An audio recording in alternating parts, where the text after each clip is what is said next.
Hello students, welcome again to the new topic of environment. This is the video of environment part 3. Let's start.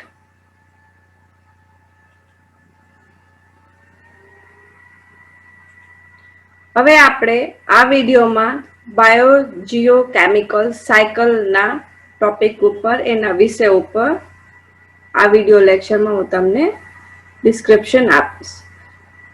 Biogeochemical cycle is a complete path for chemicals through earth/ecosystem.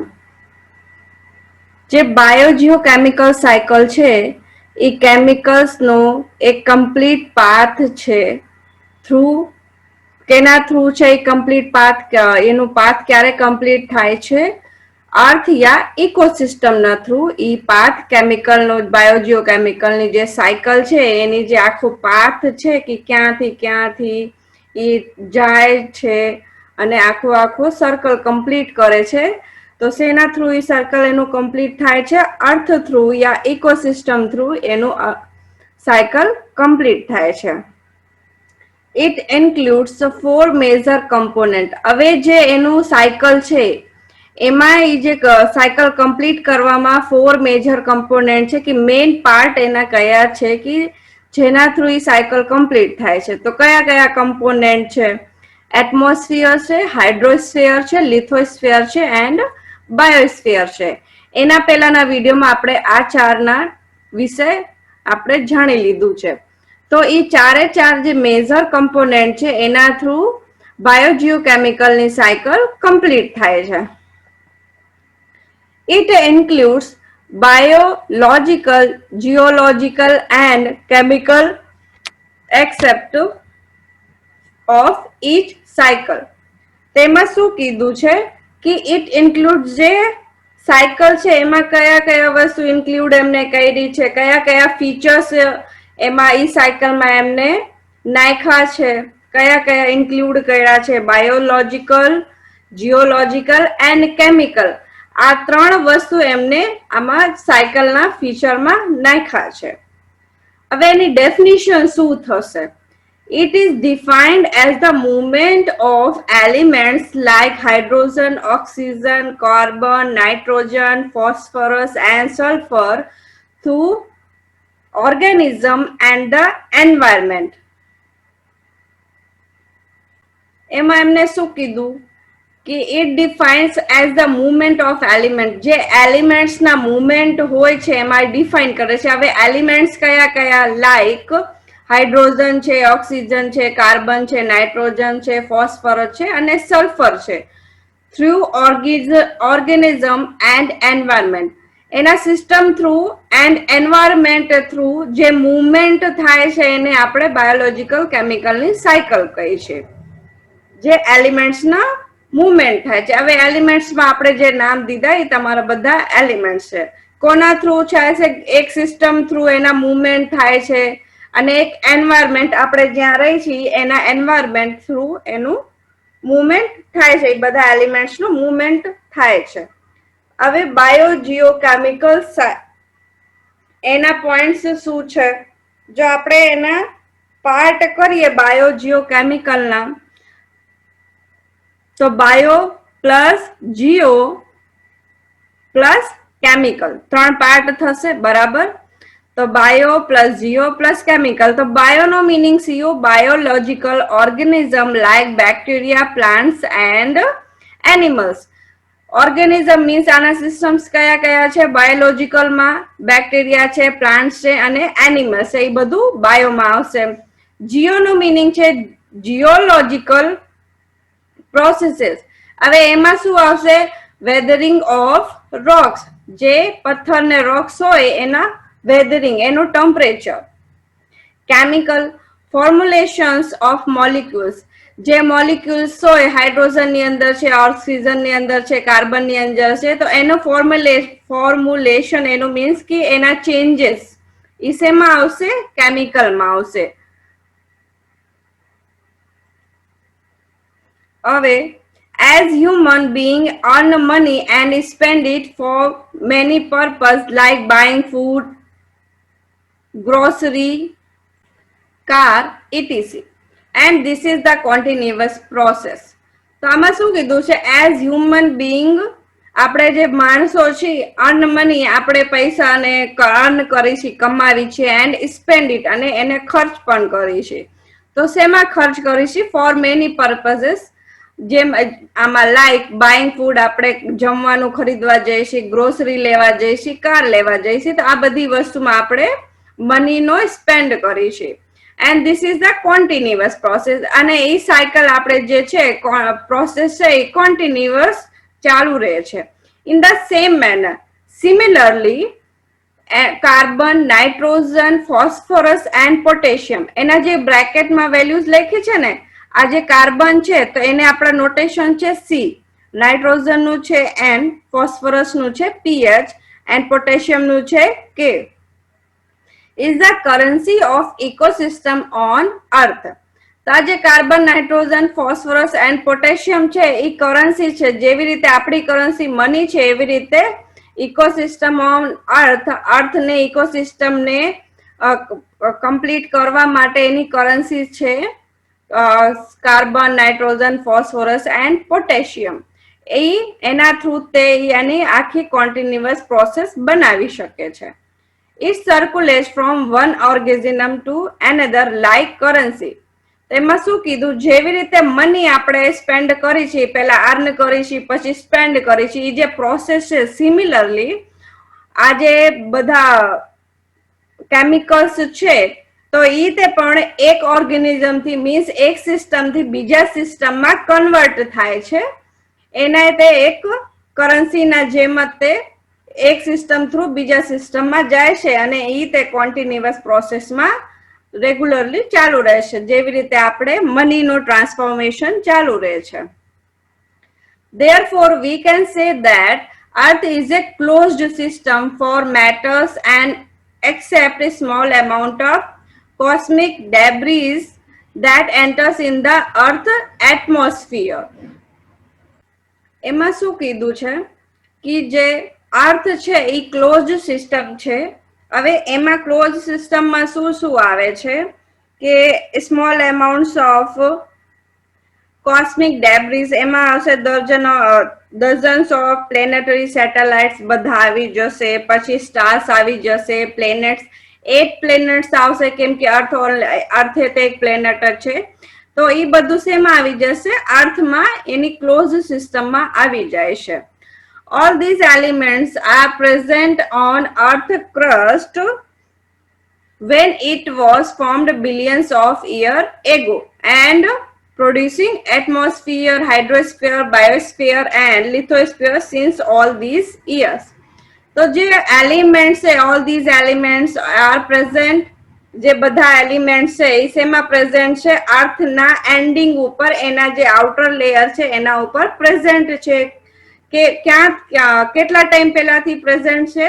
Billions of year ago, બહુ પહેલાથી આના અર્થના outer લેયરમાં present છે. And producing, શું produce કરે છે? આ બધા જે એલિમેન્ટ છે એ એટમોસ્ફિયરમાં બધું કમ્પ્લીટલી વ્યવસ્થિત એટમોસ્ફિયરને રાખે છે, hydrosphere, biosphere and lithosphere. Since all these years, એટલા વર્ષોથી આ બધી વસ્તુ એ પ્રોડ્યુસ કરે છે. હવે બાયોજીઓ કેમિકલ સાયકલ્સ, એમાં કેટલા પાર્ટ છે એના? હવે અત્યાર સુધી તો આપણે બાયોજીઓ કેમિકલ સાયકલ શું છે અને કેવી રીતે એનું કેવી રીતે વર્ક કરે છે અર્થમાં, એની અંદર કયા કયા કેમિકલ્સ છે, એલિમેન્ટ છે, એના વિશે આપણે આમાં ડિસ્ક્રિપ્શન તમને હું આપ્યું. હવે એના કેટલા પાર્ટ છે? 3 પાર્ટ છે. Hydrological cycle, carbon cycle and nitrogen cycle. તો આ વિડીયોમાં આપણે પહેલો જ સાયકલ વાંચવાના છીએ. બીજા 2 સાયકલ હું તમને નેક્સ્ટ વિડીયોમાં બતાવવાની છું. તો ફર્સ્ટ સાયકલ છે hydrological cycle. Hydrological cycle, different spheres like lithosphere, biosphere, atmosphere and hydrospheres are interconnected to each other and are dependent on each other. તો એમાં શું કીધું છે? જે ડિફરન્ટ સ્ફિયર્સ છે, કયા કયા છે સ્ફિયર્સ? લિથોસ્ફિયર છે, બાયોસ્ફિયર, એટમોસ્ફિયર એન્ડ હાઇડ્રોસ્ફિયર. એ જે ચારે સ્ફિયર્સ છે એ ઇન્ટરકનેક્ટેડ છે. તો ઇન્ટરકનેક્ટેડ ત્યારે જ હોઈ શકે છે જ્યારે એ એકબીજા ઉપર ડિપેન્ડ કરે, તો તે ઇન્ટરકનેક્શનમાં આવશે. The effect on any one sphere will definitely disturb all the other spheres. એમાં શું કીધું છે કે જે ચારે સ્ફિયર છે એમાં એકમાં તે કઈક પ્રોસેસ થાય યા ડિસ્ટર્બન્સ થાય તો બીજા જે ત્રણ વૈધા છે સ્ફિયર્સ એ ત્રણમાં ડિસ્ટર્બન્સ થશે. એ તો ઓબ્વિયસ વાત છે કે ચાર જે સ્ફિયર છે એ એકબીજા ઉપર ડિપેન્ડ કરે છે, તો એકમાં ડિસ્ટર્બન્સ થશે તો બીજા ત્રણમાં ઓટોમેટિકલી ડિસ્ટર્બન્સ પોસિબલ જ છે, થશે જ તે. This interconnection between them is in form of cycle. જે એનું ઇન્ટરકનેક્શન છે ચાર સ્ફિયર્સ નું, તો એ શું બનાવે છે? એક સાયકલ બનાવે છે. On the surface of land, જે અર્થ છે યા લેન્ડ છે એની સરફેસ આઉટર લેયર જે છે, in the water where all organisms exist on the earth include layer of lithosphere, hydrosphere.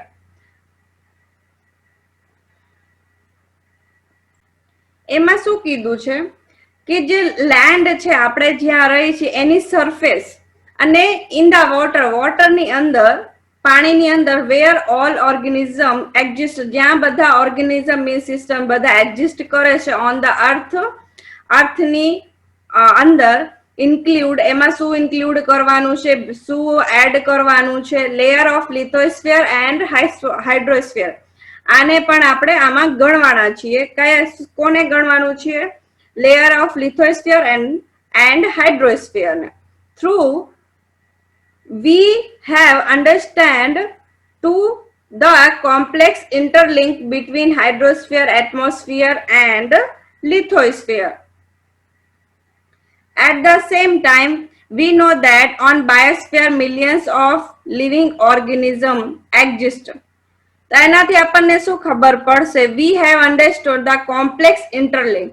Interlinks means એનું જે ઇન્ટરકનેક્શન છે કોના વચ્ચે? between hydrosphere, atmosphere and lithosphere. At the same time, we know that on biosphere billions of living organisms exist. એના ઉપરથી આપણને ખબર પડે છે કે જે લિવિંગ ઓર્ગેનિઝમ છે બાયોસ્ફિયરમાં એ ઘણા ટાઈમ પહેલાથી એક્ઝિસ્ટ કરે છે. As there is the interconnection of biosphere with different elements of each other sphere, it is essentially to study the interrelationship between among entities with the ecosystem. આમાં શું કીધું છે કે જે ઇન્ટરકનેક્શન છે of biosphere with different element of other sphere, બાયોસ્ફિયરનું જે interconnection છે કોના સ્ફિયર્સમાં? લિથોસ્ફિયર, એટમોસ્ફિયર, હાઇડ્રોસ્ફિયર. બરાબર, આપણે ટોટલ 4 સ્ફિયર્સ છે. It is essential to study, આપણે કમ્પલસરી વાંચવાના છીએ યા સ્ટડી કરવાનું છે.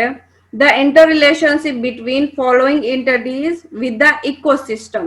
ઇકોસિસ્ટમ મીન્સ એક જ એન્વાયરમેન્ટના જે બધા પ્લાન્ટ્સ હોય, એનિમલ્સ હોય, ઓર્ગેનિઝમ હોય જે રહી શકે છે, લિવિંગ વાળા પર્સન્સ, એ બધા ઇકોસિસ્ટમમાં એક જ એન્વાયરમેન્ટમાં આવે છે. તો આપણે હવે વાંચવાના છે ઇન્ટરરિલેશનશિપ બિટવીન ફોલોઈંગ એન્ટિટીઝ મીન્સ આ જે બધા સ્ફિયર્સ છે એના વિશે થ્રુ ઇકોસિસ્ટમ આપણે આ બધું વાંચવાના છીએ.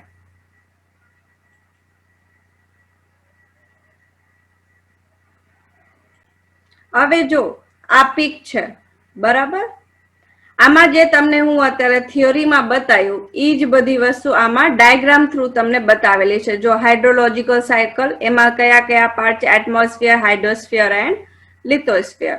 હાઇડ્રોસ્ફિયર શેમાં જાય છે? Water evaporation from sea and fresh water ecosystem. ઇકોસિસ્ટમનું મિનિંગ હું તમને શું કીધું છે કે એક જ એટમોસ્ફિયરમાં જે લિવિંગ ઓર્ગેનિઝમ હોય એને ઇકોસિસ્ટમ કહેવાય. એ ફોર્મિંગ થાય છે શેમાં? ક્લાઉડ ઇન એટમોસ્ફિયર, જે વાદળા હોય એટમોસ્ફિયરમાં એમાં ફોર્મિંગ થાય છે. પછી એના થ્રુ શું થાય છે? રેન થાય છે, વરસાદ થાય છે. વરસાદથી પછી મોઇશ્ચર ફોર લિથોસ્ફિયર, લિથોસ્ફિયરમાં મોઇશ્ચરિંગ બને છે. હવે આ એનું એક સિસ્ટમ કમ્પ્લીટ થઈ. હવે રેન પછી રેન જેનું જે પાણી હોય છે એ શેમાં જશે? રોક્સમાં, મીન્સ જે તમારા પથ્થર ને એ બધા હોય છે એમાં જાય છે. હવે પછી એનાથી વાઇન્ડ ઇફેક્ટ મીન્સ હવા થ્રુ શેમાં જશે? સોઇલમાં જશે, મિટ્ટી ને એ બધું હોય છે એમાં જશે. પછી એ જે મિટ્ટી થ્રુ શેમાં જશે? પ્લાન્ટ લાઈફ, મિટ્ટી થ્રુ મિટ્ટીના થ્રુ એ વોટર એમાં જશે. એનાથી એ પ્લાન્ટને ગ્રોથ કરવામાં એને હેલ્પફુલ થશે, એનાથી પ્લાન્ટ મોટું થશે અને એ પાછું તમારે શેમાં જશે? એનાથી પાછી વરસાદ થશે ને બધી સિસ્ટમ કમ્પ્લીટ થશે. આ બધું તમને જે થિયરીમાં બતાવ્યું છે આમાં એ લખેલું છે. સેકન્ડ છે સોઇલ. જો living organism, soil, air and water, આ ત્રણ વસ્તુ તમારે લિવિંગ ઓર્ગેનિઝમ લિવિંગ માટે જોઈશે, રહેવા માટે જોઈશે. હવે એના પછી ડ્યુરિંગ ધ માન્સૂન સિઝન, જ્યારે વરસાદ થાય છે, rain water as it run on the ground either directly flows into the rivers and finally flows in the sea. જ્યારે માન્સૂન હોય છે, વરસાદ થાય છે, ત્યારે જે વરસાદનું પાણી હોય છે યા તો ડાયરેક્ટલી ગ્રાઉન્ડમાં જતું રહેશે, બરાબર, flows into the river, directly river means નદીમાં જતું રહેશે, and finally flows into the sea, એના થ્રુ એમાં જાય છે, સીમાં જતું રહેશે. A part of water that falls on land get filtered out through percolates and it stored underground. A part of water, જે થોડુંક એનો પાણીનો જે પાર્ટ છે, વરસાદના પાણીનો જે પાર્ટ છે, that falls on land, જે જમીન ઉપર પડે છે, get filtered થાય છે. શેના થ્રુ થાય છે? percolates થ્રુ એ ફિલ્ટર્ડ થાય છે, મીન્સ સરફેસ થ્રુ, જે આપણે જમીનની સરફેસ છે, સરફેસ થ્રુ ફિલ્ટર્ડ થઈને ઇઝ સ્ટોર્ડ અંડરગ્રાઉન્ડ, જમીનની અંદર ઈ સ્ટોર થઈ જાય છે, ભેગું થાય છે. જે વરસાદનું પાણી પડ્યું, બરાબર, એમાંથી થોડું પાર્ટ પાણીનું, વરસાદના પાણીનું 20%, 30% જેટલું પરસેન્ટ પાણી આપણે લઈ છીએ, એમાં સરફેસ થ્રુ જશે, ફિલ્ટર થઈને આપણે જે જમીન છે એના નીચે જમીનની અંદર જાય છે, અહીંયા અંડરગ્રાઉન્ડમાં સ્ટોર થાય છે. ધીસ અંડરગ્રાઉન્ડ વોટર, જે જમીનની અંદર પાણી ગયું છે ફિલ્ટર થઈને, water remains throughout the years, એ ઘણા વર્ષો સુધી એમાં રહે છે. And is drawn by the plants, અને એ જે પ્લાન્ટ્સ હોય છે જમીનમાં એને ઈ પાણી આપતો હોય છે, જેનાથી એ મોટા થાય છે. The water is transpired on leave, અને એ જે જમીનનો પાણી છે એ જે ઝાડવો છે એના જે પાંદડા હોય છે, એના લીવ્સ હોય છે, એમાં એ આવે છે. And then it converts into water vapour, અને એ જે પાણી હોય છે એના જે લીવ્સ ઉપર આવ્યું, પાંદડા ઉપર આવ્યું, તો એ વોટર વેપર મીન્સ શેમાં? વોટર વેપર્સ મીન્સ થશે પાણી, વોટર વેપર્સ મીન્સ એના જે વરાળ બને છે, વાષ્પ બને છે, પાણીની વરાળ બને છે, આ વાષ્પ બને છે, વિચ ઇવેપોરેટ, જે ડિસએપિયર થઈ જશે, પછી પાંદડાને મૂકી દે છે, પાંદડાથી અલગ થઈ જશે, ડિસએપિયર થઈ જશે ટુ ધ એટમોસ્ફિયર, એટમોસ્ફિયરમાં એ જતી રહે છે, એ પાંદડાને મૂકીને એટમોસ્ફિયરમાં જતી રહે છે, વરાળ એની જે હોય છે. This water vapour is lighter than air, જે વેપર છે, વોટર વેપર છે, પાણીની વરાળ છે, એ શેનાથી લાઇટ હોય છે, એનું વેટ ઓછું હોય છે, હવાના વેટ કરતા એનું વેટ ઓછું હોય છે. સો ઇટ રાઇઝેસ, ઈ શું કહેવાય, આ હવા થ્રુ હવાને ઉપર જતું રહેશે, એનાથી ઊંચું જતું રહેશે. એન્ડ ફોર્મ્સ ક્લાઉડ્સ, અને એ ક્લાઉડ ને બનાવે છે, બરાબર. Wind blow the cloud from A long distance, હવા જે છે એ બે છે the clouds from A long distance, as a result the cloud rise higher. Cloud જે હોય છે એ હવા થ્રુ ઊંચું જતા રહે છે, અને એની હાયર સુધી હાયર પોઝિશનમાં જતા રહે છે, જે ક્લાઉડ છે, વાદળા છે, હવાના થ્રુ. એટ હાઇટ, એક હાઇટમાં વેપર્સ આર કન્ડેન્સ, એક હાઇટમાં કન્ડેન્સ થાય છે, વેપર્સ મીન્સ ભેગા થાય છે, and convert into the water drops, અને એ શેમાં કન્વર્ટ થાય છે? વોટર ડ્રોપ, બૂંદમાં કન્વર્ટ થાય છે, વિચ બ્રિંગ્સ રેનફોલ, જે શું લાવે છે? વરસાદ લાવે છે, ઓન ધ અર્થ લેન્ડ, ધરતીમાં વરસાદના થ્રુ પડે છે, બૂંદના થ્રુ પડે છે. It continuous process and the life on the earth depend on this cycle, અને એ જે પ્રોસેસ છે એ કોન્ટિન્યુઅસલી ચાલુ રહે છે, જેનાથી અર્થ ધ લાઈફ ઓન અર્થ, જે અર્થની લાઈફ છે, જે આપણે બધા જીવી છે, ડિપેન્ડ ઓન ધીસ સાયકલ, જે આપણી લાઈફ છે એ સાયકલ ઉપર ડિપેન્ડ કરે છે. એ જે પ્રોસેસ કોન્ટિન્યુઅસલી થાય છે કે અંડરગ્રાઉન્ડ ને જે વોટર છે એ પેડ થ્રુ એના પાંદડા ઉપર જાય છે, પાંદડામાં પછી ઇવેપોરેટ થાય છે, એની વરાળ બને છે, અને વરાળ હવા કરતા એના જે વેટ હોય છે એ ઓછું હોય છે, એર થી ઉપર જતા રહે છે, અને વાદળા બની જાય છે, અને વાદળા ઉપર જતા રહે છે હવાથી, પવનથી. પછી એ એક એવા સ્ટેજ ઉપર આવી જાય છે કે જે વરાળ છે એ બધી ભેગી થઈ જાય છે, કન્ડેન્સ થઈ જાય છે. પછી જે કન્ડેન્સ વોટર છે એ ડ્રોપમાં કન્વર્ટ થાય છે. ડ્રોપમાં કન્વર્ટ થઈ ગયું પછી એ શેના થ્રુ પડે છે? ધરતી ઉપર વરસાદના થ્રુ ધરતી ઉપર પડે છે, અને એ પ્રોસેસ કોન્ટિન્યુઅસલી પાછી ચાલુ થઈ જશે. તો એ જે પ્રોસેસ છે એ પ્રોસેસ ઉપર આપણે બધા જે અર્થમાં લાઈફ છે એ પ્રોસેસ ઉપર ડિપેન્ડ કરીએ છીએ. The pollution and other destructive activities of man disturb this cycle. જે અત્યારે પોલ્યુશન છે અને અધર ડિસ્ટ્રેક્શન એક્ટિવિટીઝ છે, જે એટમોસ્ફિયર ને અનહેલ્પફુલ છે, એ બધી એક્ટિવિટીઝ જે મેન્સ કરે છે, આપણે બધા કરીએ છીએ, આ જે સાયકલ છે એ સાયકલ ને ડિસ્ટર્બ કરે છે. સો there are irregularities in rainfall which we are experiencing today.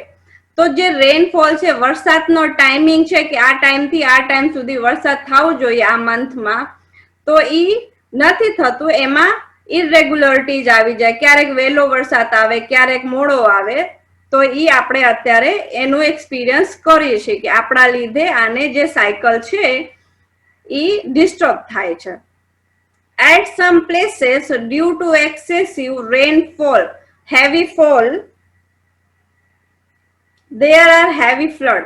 Means એનું મીનિંગ છે કે જે અમુક પ્લેસીસમાં બહુ વધારે વરસાદ થઈ ગયો તો અહીંયા શું આવી જાય છે? ફ્લડ આવી જાય છે, બાઢ આવી જાય છે. ઇન યુએસએ માં people have experienced insequoia storm. એ નામ છે. While at some other places like Africa there is prolonged drought which has extended over the year. એનું મીનિંગ છે યુએસએ માં આ ઇરેગ્યુલરિટીઝ ના લીધે બધા હેવી ફ્લડ નું એક્સપિરિયન્સ કરેલું છે. મીન્સ તો અહીંયા બાઢ બહુ વધારે આવી છે, અને સિમિલરલી જે આફ્રિકાના લોકો છે અહીંયા ઘણા ટાઈમ, ઘણા વર્ષો સુધી વરસાદ ન થયું એનું તે એમને એક્સપિરિયન્સ કરેલું છે. હવે જે હું તમને આમાં પ્રોસેસ બતાવી, એ પ્રોસેસ આમાં જો આ ડાયાગ્રામમાં બનાવેલી છે કે જ્યારે વરસાદ થાય પછી સરફેસની અંદર ઈ જાય, સરફેસની અંદરથી પ્લાન્ટમાં જાય, એનું ઇવેપોરેશન થાય, પછી એના થ્રુ કન્ડેન્સ થાય અને પાછું વરસાદ થાય. એ જે આખી સાયકલ છે એ અહીંયા જો આખી સાયકલ એમને બનાવીને તમને બતાવી છે. જો એ પાર્ટ થી સ્ટાર્ટ કરવાનું, ABCDEF&G, આખી સાયકલ અહીંયા કન્વર્ટ થાય છે. જો અહીંયા રેન થયો, વરસાદ થયો, રન્સ ઓન પાર્ટ, એ શેમાં પાર્ટમાં ડિવાઈડ થઈ. યા તો ગ્રાઉન્ડમાં જस्ट વરસાદ થયો અને વરસાદ ક્યાં થશે? ધરતી ઉપર થશે. ધરતી ઉપરથી એ રિવર કે ઓશનમાં મહાસાગર કે મહાસાગરમાં જતો રહેશે, બરાબર. અહીંયા જતું રહ્યું તો કઈ પોસિબિલિટી નથી વરસાદની. હવે એની જગ્યાએ ગ્રાઉન્ડ વોટરમાં ગયો. ગ્રાઉન્ડ વોટર મીન્સ આપણે જ્યાં રહી છીએ એનાથી વોટર ઇવેપરેટ થશે, એટમોસ્ફિયરમાં જશે, પછી ક્લાઉડ બનશે, ક્લાઉડ થી ડ્રોપલેટ્સ બનશે, એના બૂંદ બનશે, પછી એનાથી વરસાદ થશે. એમાં એમને સિમ્પલી બતાવી દીધું છે. હું તમને જે થિયરી બતાવી એમાં એક એક પ્રોસેસ કમ્પ્લીટલી બતાવી છે. એટલે આ તમારે ડાયાગ્રામ બનાવવાનું રહેશે. એમાં in short the above chart જે ચાર્ટ બનાવ્યા છે shows the transformation of ocean water into the atmosphere and then to the land and again to the ocean. Transformation of ocean water into the atmosphere, જે મહાસાગરનો પાણી છે એ શેમાં convert થાય છે, atmosphere, and then to the land and again to the ocean. એ પાછું ધરતી ઉપર આવે છે, પાછું ઓશિયનમાં જાય છે, પાછું લેન્ડ ઉપર આવે છે. એ પ્રોસેસ કન્ટિન્યુઅસલી ચાલુ રહે છે. ઇટ ઇન્ક્લુડ્સ, એમાં શું ઇન્ક્લુડ્સ છે? Evaporation from ocean water. Evaporation means disappear થઈ જશે from ocean water thi. Precipitation on land and evaporation from land flows into the river and subsurface ground water. Participation on land means આમાં land તે include થાય છે and evaporate from land. જેવી રીતે ocean water માં evaporation થાય છે, similarly land માં તે evaporation થાય છે. flows into the rivers, rivers માં પાણી જાય છે, and subsurface ground water ની અંદર પણ પાણી જાય છે. એ બધી વાત શેની માટે થાય છે? વરસાદનો જે પાણી છે એની બધી વાતો થાય છે. આમાં આ પણ પોઈન્ટ્સ ઇન્ક્લુડ છે, આની અંદર છે. હવે આપણો ટોપિક અહીંયા કમ્પ્લીટ થાય છે. એના પછીના વિડીયોમાં હું તમને carbon cycle and nitrogen cycle બતાવવાની છું. એટલે આમાં જે 3 ચાર્ટ હું તમને બતાવ્યા છે એ 3 ચાર્ટ તમારે યાદ કરવાના રહેશે. એના 3 ડાયાગ્રામની પ્રેક્ટિસ કરવાની રહેશે. એ ડાયાગ્રામ તમને યાદ રહેશે તો તમે એના થ્રુ એની જે થિયોરી છે એ તમે લખી શકશો, બરાબર. Thank you.